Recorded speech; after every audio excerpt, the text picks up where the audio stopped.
This topic gets so many questions that it earned its own dedicated tutorial. Glaze not sticking, fading, full of air bubbles, too thick or too thin. By the end of this video you will have answers to all of it. Today it's all about the recipe, the science and the fixes.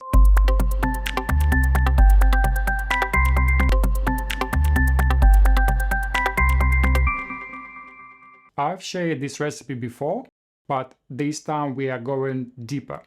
Because we are not aiming for the good enough, here we're aiming for the perfect. I sourced every ingredient at a regular Australian grocery store, so you should be able to find them wherever you are. If something is missing in your country, let me know in the comments. And let's go through the ingredients first. I've got here powdered gelatin, it's a platinum strength, cold water to bloom the gelatin, sugar, just the regular white sugar, no need to use the extra fine, more expensive sugar, water, glucose syrup, sweetened condensed milk, and white chocolate. Hydrate the powdered gelatin in the cold water and set it aside to bloom. In a small saucepan, combine water, sugar, and glucose syrup.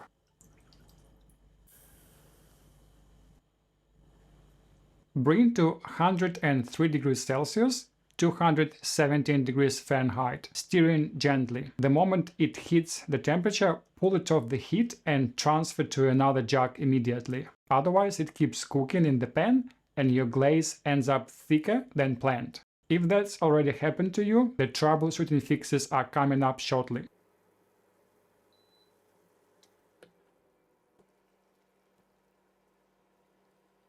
Add the sweetened condensed milk. I use it cold from the fridge to help bring the temperature down, followed by the bloom gelatin.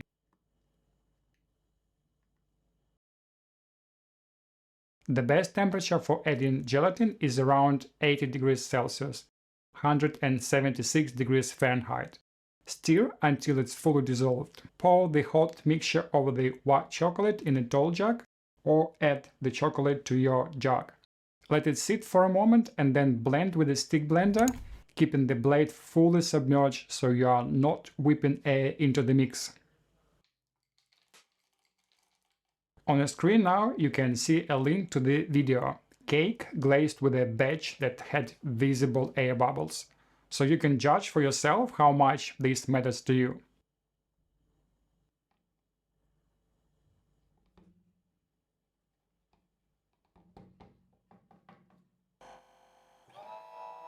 Add your food coloring and blend again until smooth and fully incorporated. Cool the glaze to around 32 degrees Celsius, 90 degrees Fahrenheit. Check the fluidity and pour directly over your frozen mousse cake for maximum shine. You can glaze straight after cooling, but if you want a firmer, more stable finish, let it set in the fridge for 6 hours first. Here's why. Gelatin doesn't reach full strength the moment it chilled.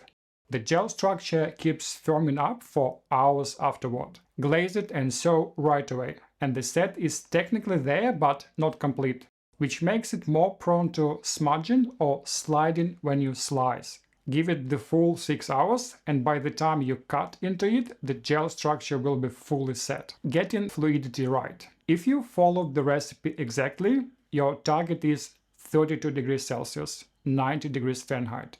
But thermometer reading can vary slightly and your glaze may have cooked a touch more or less than planned. So fluidity is your real guide, not the numbers on the thermometer. It shouldn't feel watery and it shouldn't feel like a glue. Think more like a sweetened condensed milk. Too thick at 32 degrees Celsius, 90 degrees Fahrenheit, you cooked it a little longer than intended. Just warm it up more, sometimes as high as 40 degrees Celsius, 104 degrees Fahrenheit, same as I showed in the last video. Too thin? You likely cook it below 103 degrees Celsius, 217 degrees Fahrenheit. Or your chocolate is lighter on the cocoa solids. You've got two fixes. First, wait it out. Give the glaze time to thicken naturally. It takes patience, but it works. Use fridge to speed up the process. mixing time to time. Second, put the glazed cake in the freezer for 3 minutes. Then glaze it again with the same batch. We normally never freeze a cake after glazing, but this is one case where it's worth making an exception. Glazing twice with a thin glaze won't build up a thicker layer, but it will deepen the color and reduce translucency. So how many times can you repeat that? I've done it up to 3 times with a great result. You can see that on your screen now. Vivid color, no added heaviness. Just remember, glaze is essentially a layer of sugar sitting on your cake.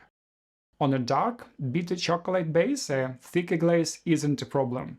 On a milk or white chocolate entremet, it can quickly make the whole dessert too sweet. Choosing your chocolate. The usual rule applies. Use the best chocolate you can reasonably afford. Couverture and professional grade chocolate contain more cocoa solids, which gives a more stable, less translucent glaze. That said, plain grocery store chocolate also works well for this recipe. Using couverture isn't essential. One chocolate I avoid using: compound chocolate, the budget baking chocolate, where cocoa butter is replaced with the palm oil or similar fats. I haven't tested it in this glaze recipe, or basically I haven't tested in any recipe, so I can't say how it performs. If you have tried it, let me know how it went in the comments. White chocolate gives you full freedom. Color it however you like.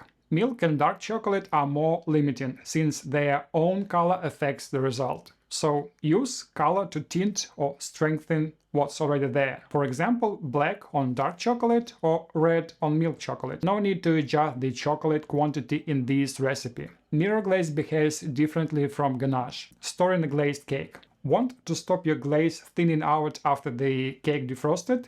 Skip the sealed container at first. Set the cake on an open plate for the first 30 to 60 minutes. A frozen cake releases a lot of moisture early on, and if it's trapped in a container, that condensation pulls underneath and thins your glaze from below. After that window, you can move it into a container, but leave it slightly open for airflow. From that point on, the fridge environment can gradually dry out the glaze if the cake sits for 2-3 days. Standard advice says defrost cake for 6 to 8 hours or overnight. Treat that as a general starting point, not a fixed rule. This glaze does fade with time in the fridge. If you are using 2 or more colored glazes poured in a specific pattern, keep in mind that the colors stay clearly separated right after pouring. Start to blend together after around 6 to 8 hours. And the lines are mostly gone after around 20 hours. See the difference between the freshly glazed cake and one after 20 hours. If you want to speed up defrosting while keeping your glaze at maximum shine, here is the trick. Defrost for 4 hours, then slice while the cake is still slightly frozen. Give the portion 15 minutes at room temperature, and they will finish defrosting with the shine fully intact. These times are based on a typical 16 to 18 centimeters, 6 to 7 inches cake, so adjust accordingly for other sizes. Taming air bubbles. Angle your stick blender so trapped air has somewhere to escape instead of being churned back in. A Bamix, a brand of stick blender with an open blending head, makes this easier. Traditional stick blender have a deeper head that traps that initial air pocket. A few gentle tilts and push help force the air out. Already have bubbles? A fine mesh sieve is your best fix. Push the glaze through it to remove them. Third method, untested until now. Can a vacuum sealer pull the bubbles out? Let's test it together. Let's introduce some air bubbles into the mirror glaze, something that we usually avoid. In this case, I'm going to put the blender just down, so the air is basically trapped underneath, and I'm going to blitz it so I have lots of air bubbles.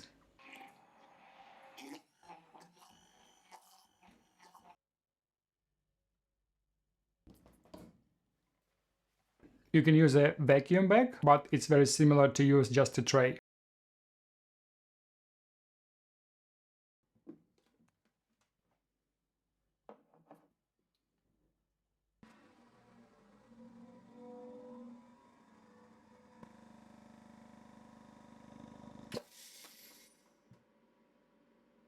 So far it's still lots of air bubbles,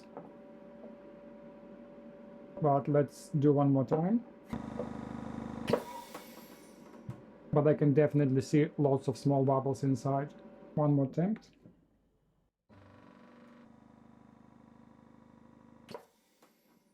I can say definitely, unfortunately, this method doesn't work. Let's try to fix it with a sieve.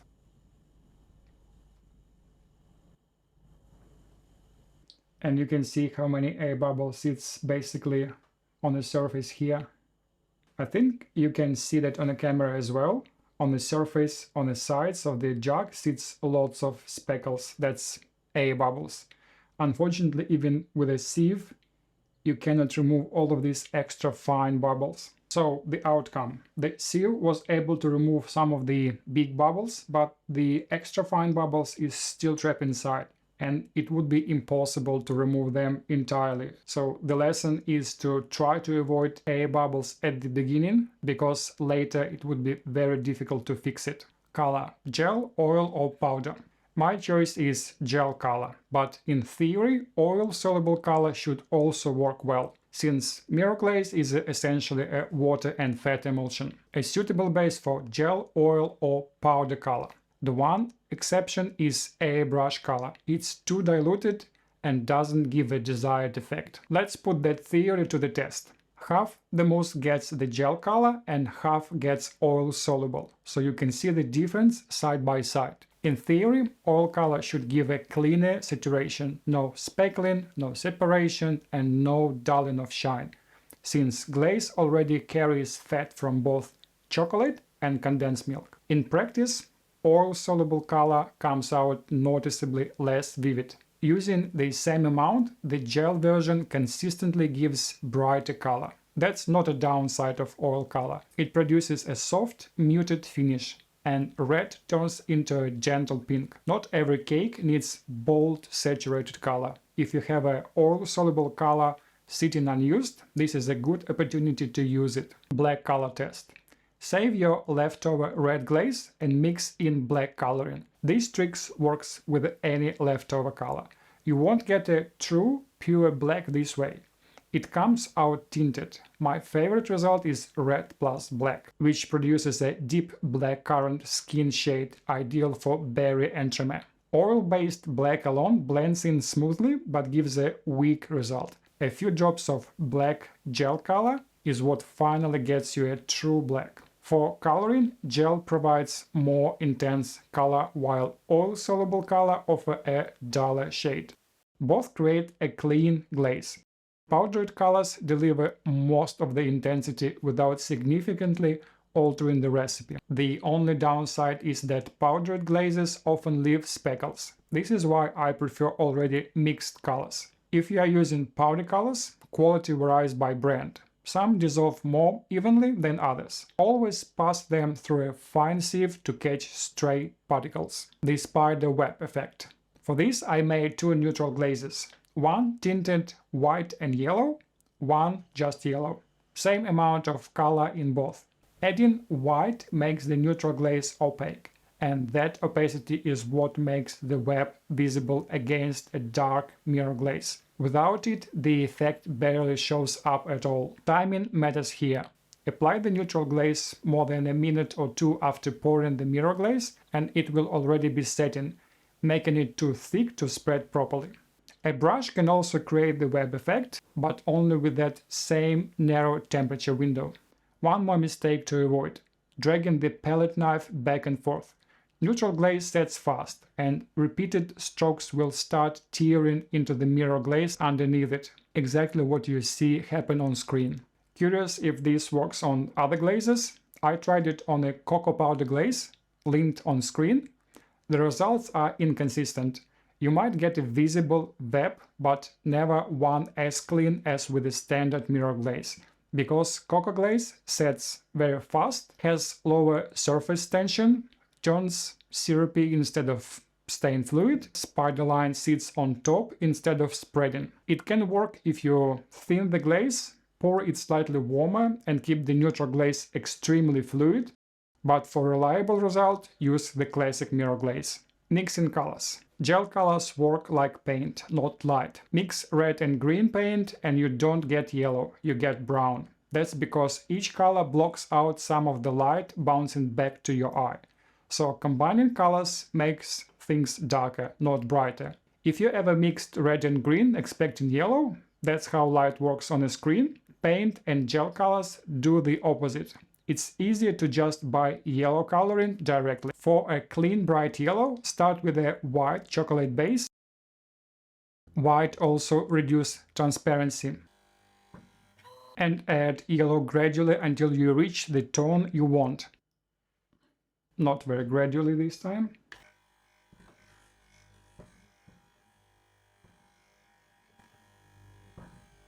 For a deeper golden shade, add a small amount of orange.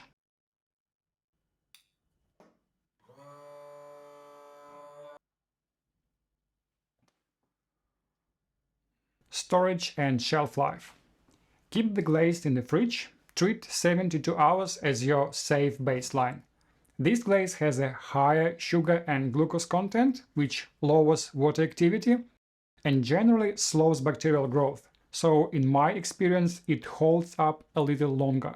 Realistically, most of us make glaze the day before using it anyway, not days in advance for the future cake. So the practical option is to freeze it. Up to 3 months in the freezer, no issues. This is useful for preparing ahead or reducing waste. If your frozen glaze looks a little dull in color after storage, simply add a touch more food coloring to refresh it. Store in an airtight container and defrost in the microwave or over a water bath until it reaches glazing temperature. Rescuing water-damaged chocolate. Ever had chocolate seized because you didn't check the humidity before tempering? I have. I lost roughly 5 kilos of good chocolate that way. Good news, it's not wasted. It's just chocolate with a bit of extra water in it. And this glaze already contains water anyway. I tested it and it worked fine in a glaze. It also works well for baking or for ganache in mousse cake. I wouldn't recommend using it for the bonbons, but for cake it works. It's a good way to save it. Recipe 2. Mirror glaze plus neutral glaze. This second recipe builds on the first by adding neutral glaze, and it's easy to apply to a batch you've already made. The ratio is 10%. For every 500 grams of mirror glaze, add 50 grams of neutral glaze. Full neutral glaze tutorial linked on the screen. Make your own or buy it ready-made. Alternatively, you could use apricot jam. It already contains a similar amount of pectin to neutral glaze and won't significantly alter the color of your glaze. Why bother? Better set and elasticity. Neutral glaze is built on pectin NH, which introduces a soft, elastic gel structure. That gives a more controlled set than a purely gelatin-based glaze. Stronger grip on frozen surfaces. Mirror glaze on its own can slide slightly after thawing. Neutral glaze improves adhesion and reduces that micro slippage. More shine, smoother finish. Neutral glaze is naturally glossy and blending it in lifts the overall shine and helps it hold up over time. Thinner, more even coat. Lower viscosity means a cleaner pour, fewer thick edges and fewer drips. Using the same amount of food coloring, 2 glazes side by side. The version with neutral glaze comes out noticeably brighter and holds that brightness through all 3 days in the fridge, while the standard glaze starts to fade in color. When and how to combine them? You can add neutral glaze at any stage, as long as both components are warm enough to blend smoothly. The one hard rule: never mix cold neutral glaze into cold mirror glaze. You will get lumps and stubborn gel pockets. If your mirror glaze is freshly made and still hot, around 70 to 80 degrees Celsius, 158 to 176 degrees Fahrenheit, add the neutral glaze directly. It melts instantly and blends in cleanly. This is the easiest method. If your mirror glaze is cold, fridge or freezer, heat it separately. Warm the mirror glaze to 40 to 50 degrees Celsius, 104 to 122 degrees Fahrenheit, and the neutral glaze to its ideal melting point of 60 to 70 degrees Celsius, 140 to 158 degrees Fahrenheit. Then combine and blend. This gives the smoothest result. One thing to watch, the neutral glaze must fully melt. If you only bring the mixture up to 32 degrees Celsius, 90 degrees Fahrenheit, it won't melt properly. You need that higher heat first. Finish with a stick blender for a smooth, even blend, and you are done.